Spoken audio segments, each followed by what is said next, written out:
This is Keen On, the daily now.tv chat show with some of the world's leading thinkers and writers. Hello everybody, it is Wednesday, August 23rd, 2023, late in the afternoon, California time, probably August 24th, much of the rest of the world. Yesterday, speaking of the world and global travelers, Robert Kaplan, one of the great travelers of our age, came on the show to talk about his book, The Loom of Time. It's mostly about what he calls the greater Middle East, but we touched on his take on Africa. He wrote in 1994 a very influential piece called The Coming Anarchy, and he followed up with that this year with a piece in the New Statesman called Anarchy Unbound, the New Scramble for Africa. The old scramble, of course, was conventional colonialism. We've covered that with one Stanford historian, J.P. Dorton, who wrote an important book about French colonization of Central Africa in the 19th and 20th century called In the Forest of No Joy. But there's a different kind of colonialism in the 20th and 21st century, one that we discussed with Anjan Sundaram, a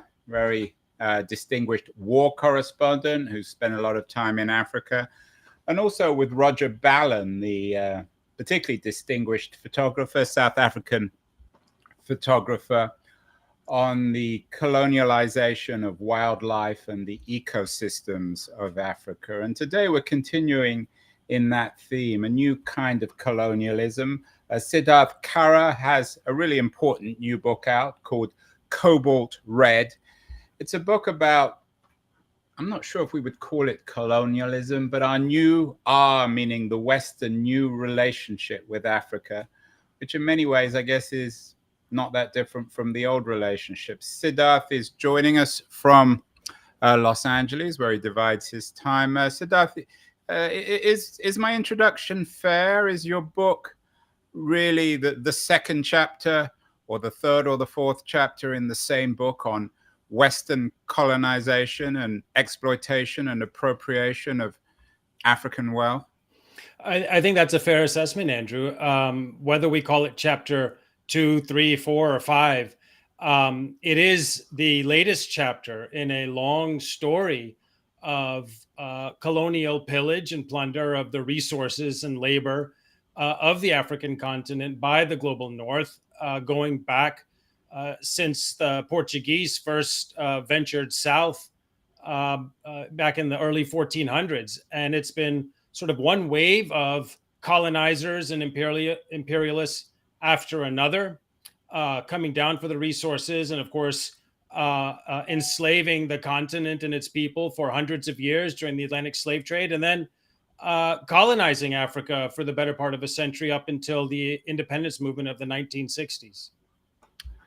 There's a new twist to it, a very uncomfortable twist, I think, for many of us, because the cobalt that you write about, that you call COBALT Red, the blood of the Congo power, how the blood of the Congo powers our lives, is a narrative of how cobalt powers our cell phones and our electronic vehicles. Your pinned tweet is a reference to CES, the Consumer Electronics Show 2023, a reminder that for all our feel-good EV celebrations, much of this comes quite literally off the backs of African miners.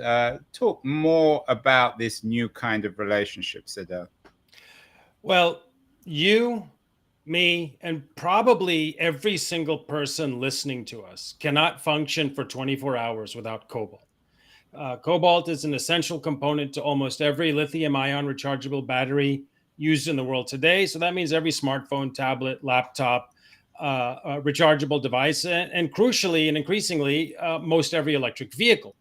And so that gets to an essential injustice that's taking place, which is our rechargeable lives. And in particular, this transition from internal combustion engines to electric vehicles in pursuit of very important climate sustainability goals is being built on the backs of an enormous human rights and environmental catastrophe in the Democratic Republic of the Congo. Now, I say that because last year, almost 3/4 of the world's supply of cobalt came from the Congo. So all these devices and cars have Congolese cobalt in them. And if you see that pinned tweet, you can see some of the conditions under which cobalt is mined. It's like dialing the moral clock back centuries to colonial times, where you have the violent, brute exploitation of the labor and resources of African people at the bottom of global supply chains.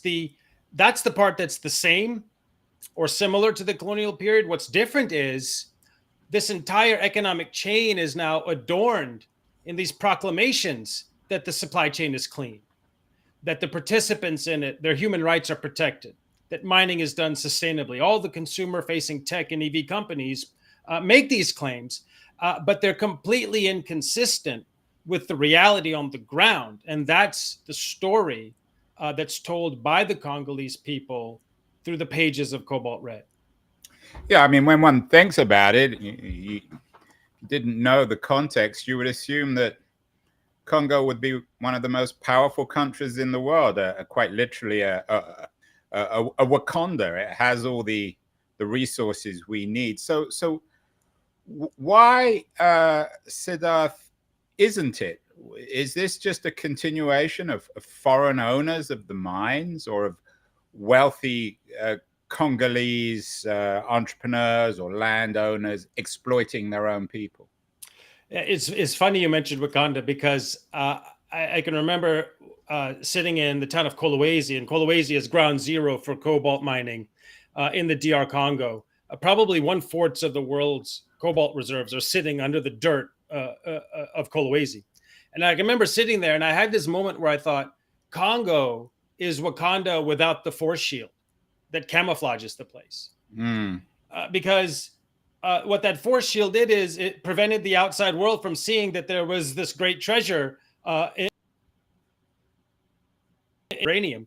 In the case of the Congo, it's a long list of resources going back to ivory and rubber, and then nickel and copper, especially during the industrial period, gold, diamonds, and now crucially cobalt. And so the eyes of the world can see that the treasure is sitting there in the dirt. And the reason Congo isn't a wealthy, stable country has a lot to do with the foreign influence. So the minute the Portuguese arrived, they set up a slave trading station at Luango Bay, which is near the mouth of the Congo River. And for the next 3.5 centuries, 1/4 of the 12.5 million people taken from Africa across the Atlantic and sold into slavery departed from Luango Bay. So already there, you have the utter destruction of the population of people there, complete destabilization of the native population there. Then Leopold comes in, takes it over as a personal colony, and unleashes this terror squad called the Force Publique to force people under the threat of amputation and murder and terror to extract rubber from. And this was, of course, the Belgian king, Adam Hochschild, who's an old friend of mine. He lives over in Berkeley. He's been on the show. He wrote a magnificent book about it. That's right. Yes. Adam's a dear friend of mine as well. And he was kind enough to put a quote on the cover of Cobalt Red. This is King Leopold of the Belgians. And the tragedy is that scramble for rubber that was a genocidal ransacking of the Congo was for the first automobile revolution. Leopold got his hands on the Congo in 1885, same year that Carl Benz invented the internal combustion engine.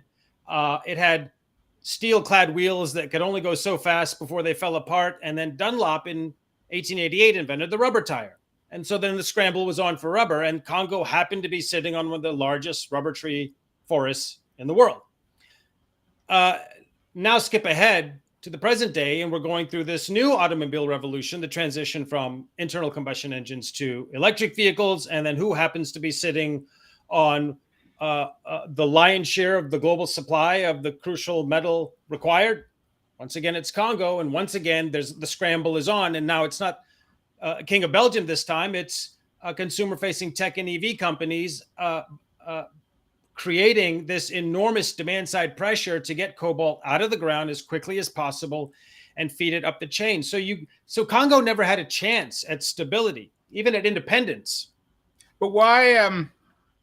And I'm not claiming. And we talked about this with Robert Kaplan yesterday. Saudi Arabia. Why hasn't Congo become, for better or worse, Saudi Arabia, which would certainly be better than its current arrangement, because originally in the late 19th, early 20th century, Western powers went into the Gulf and essentially stole the oil, but the peoples of the region fought back one way or the other, and at least they own their own oil, even if the societies aren't exactly enlightened.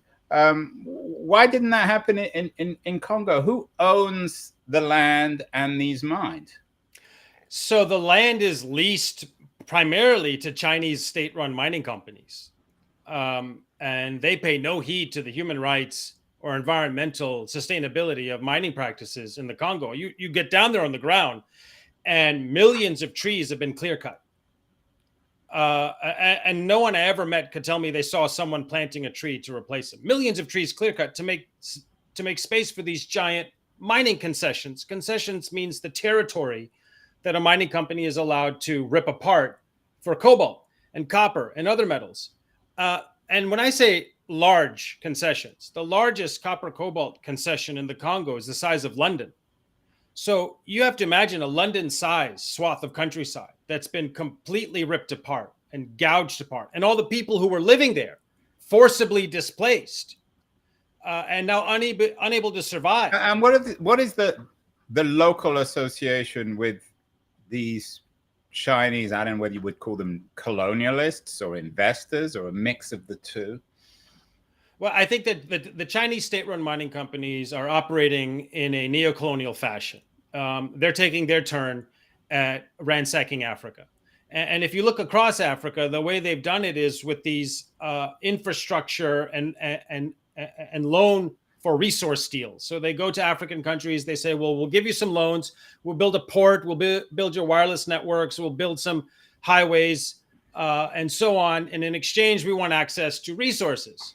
And in the case of Congo, it's copper and cobalt, because they saw the future before anyone else did, was rechargeable batteries, and they would all need cobalt, and all the cobalt was in the Congo. So back in 2009, the Chinese government signed their first deal, a $6 billion loan deal in exchange for access to several large copper cobalt mines. And that was signed under the previous administration of Joseph Kabila. And that gets back to your point of, well, why isn't the Congo a rich, prosperous, stable place? And it has to do a lot with poor governance after independence. A lot of corruption, a lot of instability, a lot of signing deals and kleptocrats pocketing money and looking the other way, while foreign powers, in this case, Chinese mining companies, come in and just rip the place apart, take the resources, and scramble them out as quickly as possible. Another of the, actually last year, the Financial Times Best Business Book of the Year, you've been shortlisted, or been longlisted. I'm sure you're going to be shortlisted. I hope you are, for the 2023 award, was Chris Miller's Chip War, which suggests that the real power in the world economy lies in chips, and of course touches on the increasing cold economic war, at least, between the West and China over computer chips. Biden is increasingly paranoid, like many Americans, about Chinese economic power. Given this arrangement, Siddharth, could the Chinese essentially appropriate all the cobalt in the world? Why do they let it onto the global markets if it's such a valuable resource? Well, they've essentially appropriated the global supply of cobalt. So let's look at the chain. Okay, Congo supplied about 3/4 of the world's cobalt supply last year.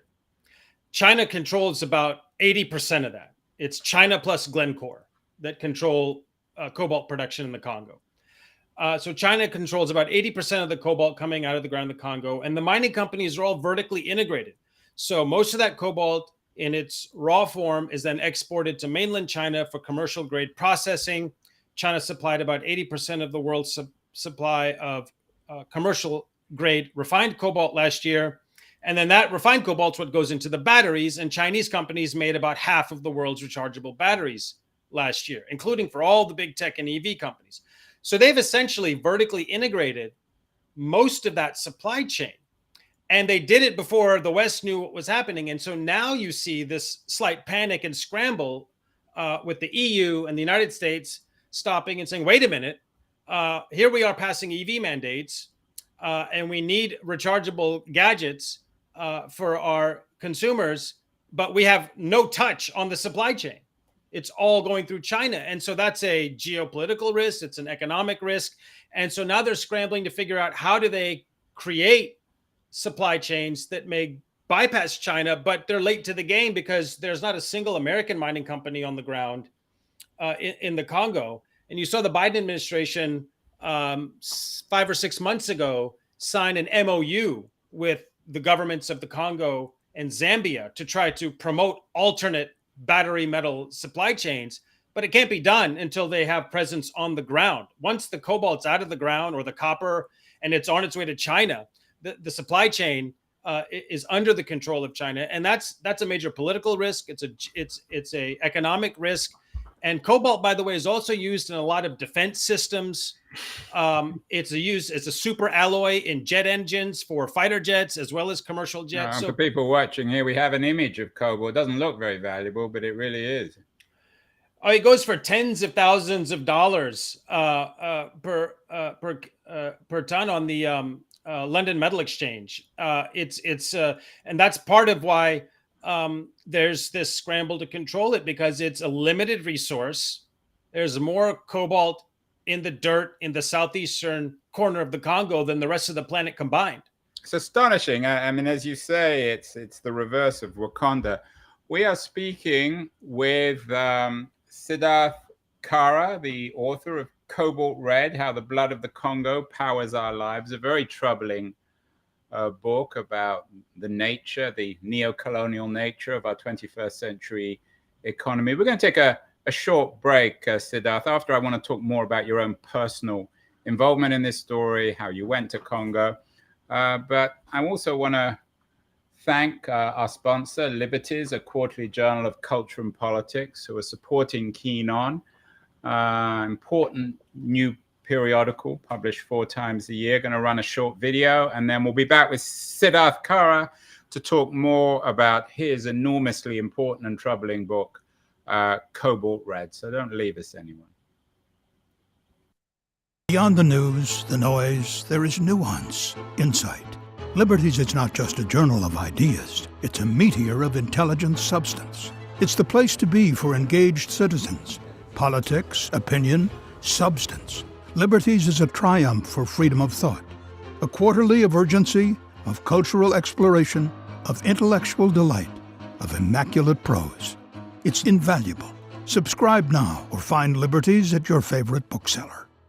And you can check out more at libertiesquarterly.com to subscribe to this important new periodical.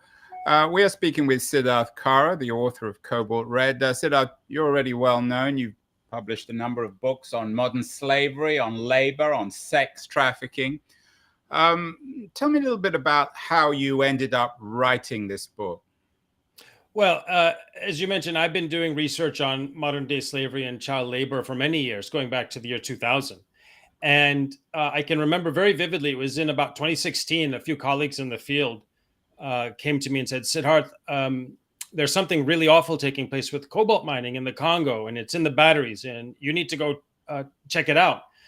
And I had no idea what they were talking about. I thought cobalt was a color. I didn't know anything about it beyond that. Let alone that it was this vital metal used in rechargeable batteries. So it took me a couple of years to plan that first trip and establish ground relationships so I could get into the Congo and do research safely and effectively. And I took that first trip in the summer of 2018. So now, bear in mind, at that point, I'm 18 years into documenting slavery and child labor on the ground in dozens of countries around the world. some of the most horrific manifestations of modern day slavery. And I was completely unprepared for what I saw. The severity and the scale of the human degradation taking place in the Congo was like a thunderclap. It just left me utterly shell-shocked, because I could say with confidence then, and I say it today, that never in the history of slavery or colonial pillage has there ever been more degradation and suffering of people taking place at the bottom of a supply chain that generated more profit at the top and touched the lives of more people around the world than is taking place right now with cobalt mining in the Congo. You have people barely making $1 a day, scrounging at the ground to get toxic cobalt out of the dirt and up the chain, in extremely hazardous conditions, being slowly poisoned to death every day, suffering shattered spines and legs and pit wall collapses, children being buried alive in tunnel collapses, all for $1, all for $2, all to feed cobalt up the chain so that you and I can plug in our phones and the battery will last as long as possible, or we can buy an electric vehicle and think we're making a good decision for the planet when it's all built on the destruction and violence and ruin of the people and the environment in the heart of Africa. Why is this such an underrepresented story? The people there don't count. They don't Sundaram, count. I don't know. Do you know the work of Anjan Sundaram? Yes, absolutely. And he had a similar take on the wars of Central and West Africa, suggesting that people have simply lost interest in They don't count. They're not. And this is why it's still colonial era, a colonial era economy, a colonial era moral regime. Those people in the heart of Africa don't count. Their lives don't count. Their dignity doesn't count. Their resources are ours to take in whatever way and means we want. And that's the same mode of thinking, the same relationship that the global North has had with Africa for centuries. So those people there have been crying out into an abyss of their misery at the bottom of our rechargeable lives for years, and no one was listening. And even to this day, not enough people are listening. And so the purpose of Cobalt Red is to say, you can't run a global economy, transform the utter degradation and humiliation of the children of Africa, and transform that into shiny gadgets and cars that are hawked to consumers every day for profits that defy reckoning. That's not how you run an economy in the year 2023. That's a false economic order. That's a hypocritical economic order. And the only reason it's happening is because today, just like centuries before, the people in Africa don't count. We don't listen to them. We don't treat their humanity as equal to our own. No one would send the children of Cupertino into toxic pits and trenches to scrounge for cobalt. So why do we send the children of the Congo to do it? Well, we can get into that. You've mentioned children a lot. What exactly is the situation with what you call in a Newsweek piece from earlier this year, children mining cobalt? What proportion of the miners are children? Are they paid? Why are they mining? So there are tens of thousands of children as young as 6, 7 years old, caked in toxic filth, digging for cobalt every day. That's quite apart from the thousands of infants, babies, strapped to their mothers' backs while they dig for cobalt. And remember, cobalt's toxic to touch and breathe. So all these children, all these babies, quite apart from the adults, are being poisoned every day. So why are there children there? Because they don't have enough food to eat. They can't survive. There's nothing else for parents to do. When the mother and father only make $1 or $2 a day, that's not enough to survive or keep children in school. So they bring children into the pits and trenches to try to earn another 50 cents or another $1. And that might mean the difference between eating that day or not eating that day. There's also, to be fair, a failure on the part of the Congolese government to adequately support the public education system. Education is supposed to be free for Congolese children to the age of 18, but there's not enough money set aside for education, so schools have to charge fees of $5 or $6 a month. and families can't afford the $5 or $6 a month. So they bring children out to dig. So there's a host of reasons why there are children digging for cobalt, for our cobalt. It comes down to base survival, the need to eat, the need to have shelter and clothes, and a failure on the part of the Congolese government to make sure those children are in school as opposed to digging out cobalt from the ground. The book has, of course, been very well received. As I said, it's on the long list for the Financial Times Book of the Year, but not everyone has given it a good review. I read one piece in Open Democracy suggesting that your account is both, and I'm quoting, regressive and deeply flawed, that you don't acknowledge the Congolese, their agency in shaping their own futures. This piece suggests that these people aren't slaves. They, for one reason or other, choose to work these mines. How would you respond to that kind of argument? That kind of argument sounds like an argument that's coming from someone who's being funded by the mining companies or tech companies. There's no one in the Congo that I ever met, and I've spent months on the ground, who wants to be digging in hazardous conditions for $1 a day. They would much rather be earning a living safely, with a formal economy, with contracts, with protective equipment, masks, goggles, hats, so on, just like you and I might expect if we were to become miners. The people of the Congo are being chewed up by the global economy. There are bad actors at every level in the chain, to be sure, but no one I've ever met on the ground in the Congo. And I've spent time speaking with hundreds of families and parents who've lost their children in tunnel collapses. They don't want to be doing that work. It's just there's no alternative. There's no other way to survive. And that's the tragedy in all this, because it would be just a rounding error on the part of tech and EV companies to fund the kinds of programs that would help bring safety, security, and dignity to the bottom of their supply chains, but they refuse to accept responsibility for the people in the Congo who are digging their cobalt out of the ground. I mean, if we had Elon Musk on the show, I'm sure he wouldn't come on, and he probably wouldn't be welcome, but he might argue, well, I don't choose where I get my batteries. I can't control how the Chinese operate in Africa. I pay X for these batteries, or Tim Cook might say the same thing. He's a slightly more palatable fellow than Elon Musk. How could a Musk or a Cook, how could they change the situation, given that it's controlled by these local Chinese mining companies? Demand for cobalt starts at the top of the chain. We can agree on that. And so that's where the solutions have to start. And quite frankly, I would just spin that proposition on its head and say, you have so much buying power. You have so much market power that if you were to require certain conditions be maintained in your supply chain, and if not, you won't buy that supply of cobalt. You'll buy cobalt from another mining company that does maintain those standards and can do so verifiably. The power of their buying force would change the nature of things. And it would simply take that kind of statement, that kind of position for an Apple or a Tesla or a Samsung, these big buyers of cobalt, to just say, hold on.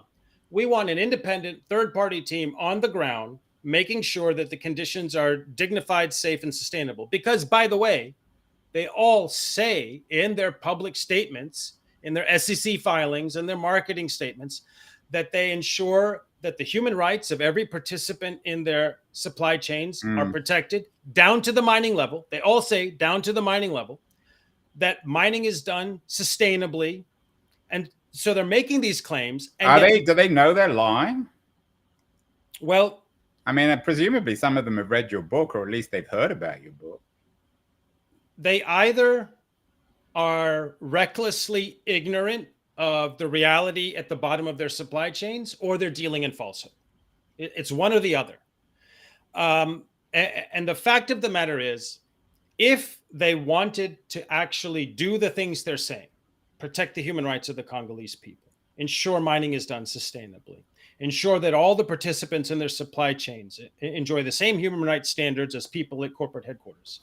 If they wanted to do those things, they would have done them by now.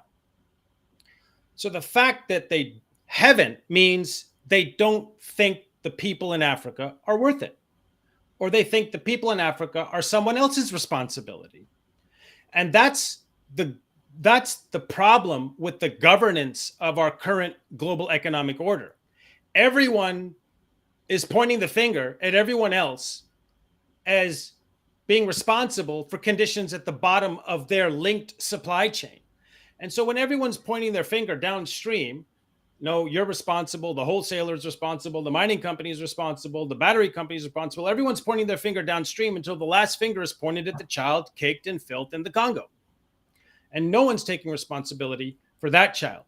And if it were as simple as the people of the Congo rising up and enforcing their rights, it would have happened by now as well. But they live in a war-torn country with a lot of corruption, a lot of poverty, powerful forces arrayed against them. And so it's up to those powerful forces, especially the big companies at the top of the chain, to get their boots on the ground and say, hold on, this is our supply chain. We own it. We need to make sure it's working properly. And we're not leaving until we have assurances with spot checks and independent audits and all of the things that should be done and should have been done all this time. All those things have to be done each and every day of the year, so that in the year 2023, we're not running the global economy like the latest chapter in colonialism. Yeah, it's particularly ironic given, maybe not so much now, but 2 or 3 years ago, a Western preoccupation with the nature of supposed slave economy in China itself, which presumably is much less of a slave economy than the one you find in Africa.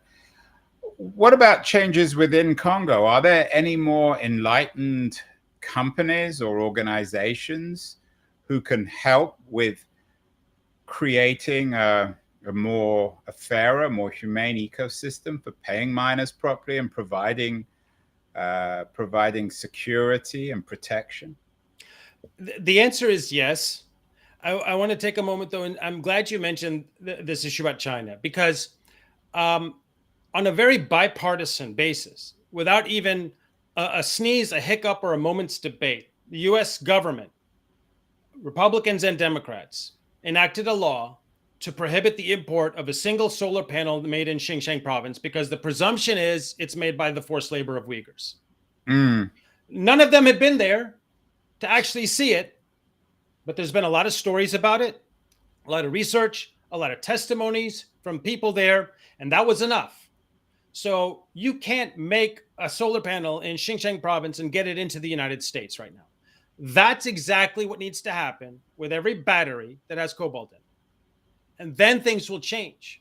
Every battery with cobalt mined from Africa, from Congo. Well, 75% of the cobalt's coming from the Congo. Where's the other 25% coming from? So if you look at a pie chart, it's about 3/4 Congo, and then there's 3% Morocco, 3% Russia, 2% Australia, 3% Canada. There's a lot of other countries.